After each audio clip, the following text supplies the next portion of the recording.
요즘 KPI를 도출하시느라 골머리를 썩고 계시는 분들이 많으신 것 같습니다. 많은 직장인 여러분들이 올바른 KPI를 도출하여 형식적인 관리가 아닌 정말 여러분들의 성과를 효과적으로 관리할 수 있는 지표로 활용될 수 있도록 체계적인 KPI 도출 프로세스에 대해 소개해드리도록 하겠습니다.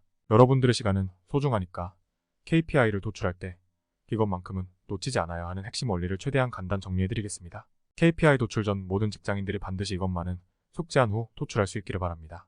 첫 번째, KPI를 도출하기 전에 PI 그러니까 퍼포먼스 인디케이터를 먼저 도출할 것. 키퍼슨을 찾으려면 일단 어떤 사람들이 있는지 퍼슨부터 파악해야만 그 퍼슨들 가운데 누가 키인지를 판단할 수 있습니다.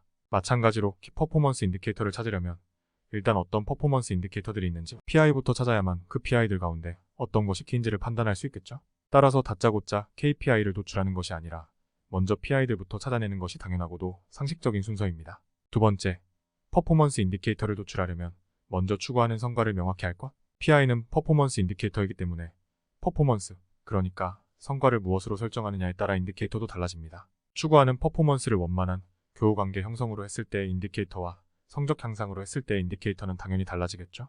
하지만 의외로 KPI를 도출하는데 본인이 원하는 퍼포먼스가 무엇인지 제대로 규명도 하지 않고 KPI를 도출하는 경우를 많이 접하게 되는데요. 반드시 KPI를 도출하는 시작 단계에서 어떤 성과를 낼 것인지에 대해 구체적으로 정의 내리는 것을 절대 잊지 마세요. 세 번째, 추구하는 성과를 내기 위해 무엇을 하는 것이 가장 효과적인지를 찾을 것. 만약 원만한 교우관계라는 성과 목표를 설정했다면 교우관계를 원만히 유지하기 위해서 할 수 있는 일들이 엄청나게 많을 것입니다. 그런데 그 모든 일들을 다 하기에는 시간과 자원의 한계가 있겠죠.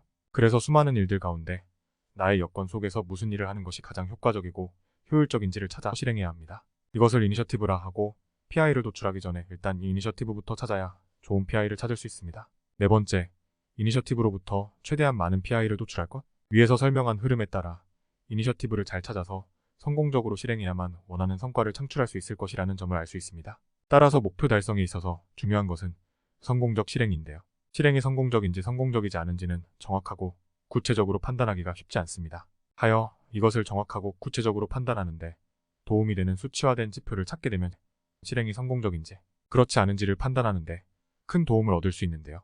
원만한 교우관계라는 성과 목표를 달성하려면 예를 들어 친구들과 자주 만나서 시간을 보낸다와 같은 이니셔티브를 설정할 수 있을 텐데 만약 친구들과 자주 만나서 시간을 보낸다라고 하는 것을 잘 실행하게 되면 모임의 수, 모임 시간, 만난 친구 수, 연락 건수, 등록 전화번호 수, 모임 초청 건수 등의 수치들이 영향을 받을 수 있을 것입니다. 이때 이것들이 바로 PI가 되는 것입니다. 이 PI는 아주 중요한 PI부터 그렇지 않은 PI까지 최대한 많은 PI를 도출하는 것이 좋습니다. 다섯 번째, PI들 가운데 가장 중요한 PI가 무엇인지를 판단하여 KPI로 결정할 것. 위에서 말한 대로 PI들 가운데에는 성과 목표 달성에 있어서 아주 중요한 PI도 있을 것이고 별로 중요하지 않은 PI도 있을 것입니다. 그 가운데 여러분들의 경험과 과거에 누적된 데이터를 통해 가장 핵심이 되는 PI를 판단하여 KPI로 결정합니다. 여섯 번째, KPI는 PI와 함께 수시로 관리할 것. 성과라는 것은 추상적이고 바로 손에 잡히지 않지만 KPI는 구체적이고 눈앞에 숫자로 보이는 비교적 손에 잡히는 개념입니다. 우리가 궁극적으로 원하는 것은 성과이지만 이것은 손에 잡히지 않고 멀리 있기 때문에 바로 눈앞에 있는 KPI를 관리함으로써 멀리 있는 성과 목표를 달성할 수 있게 되는 것이죠. 이것이 무슨 의미인지를 이해하시려면 우측 상단 또는 고정 댓글의 영상을 반드시 보시기 바랍니다. 내 눈앞에 있는 것은 별것 아닌 숫자에 불과할지 몰라도 이 숫자는 위의 흐름으로 큰 성과와 연결되어 있기 때문에 이것을 관리하는 것이 성과 창출에 직접적인 영향을 미친다는 것입니다.